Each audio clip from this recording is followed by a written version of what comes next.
I'm Ray Klein. I study eye movements and attention.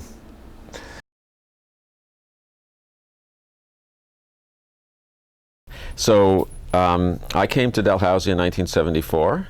I kind of knew that I thought psychology was interesting, and I actually wrote in my graduate application, I want to understand how the mind works. But Dalhousie seemed more adventurous to me, being an ex-New Yorker who had migrated to the West Coast for graduate work and had never heard of Dalhousie before. And I thought I'd live in a lighthouse by the sea. That was obviously a little unrealistic. There's a few topics I'm interested in just because they touch on lots of different areas of interest for me in the sense of what a cognitive psychologist is interested in.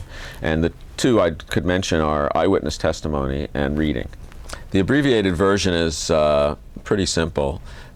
There's a misconception that I think is being now understood much better, that our memory systems are kind of like the videotape that you're using to tape this interview. And so anything that we experience gets sort of permanently recorded. If the camera's pointing there, it gets recorded. If the camera's not pointing there, it doesn't get recorded. And what cognitive psychologists have really known for a long time, and I'd say demonstrated very convincingly recently, is that that's just not correct.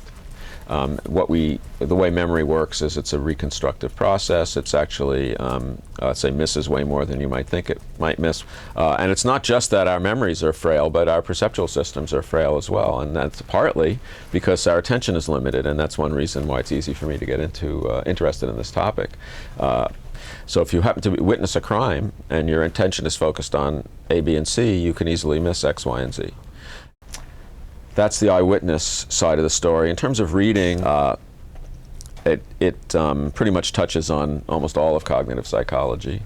And in the early 1900s, educational psychologist Dewey said that if psychologists could understand reading thoroughly, that would be like the pinnacle of a psychologist's achievement.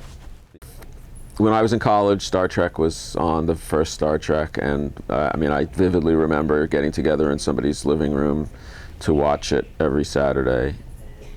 And I would say we've been somewhat addicts ever since, although I think we've become successively disappointed as the shows have, the older ones are still better than the new ones. I think we like New Generation, and the latest one, I can't remember what it's called even, Enterprise, it was not very good.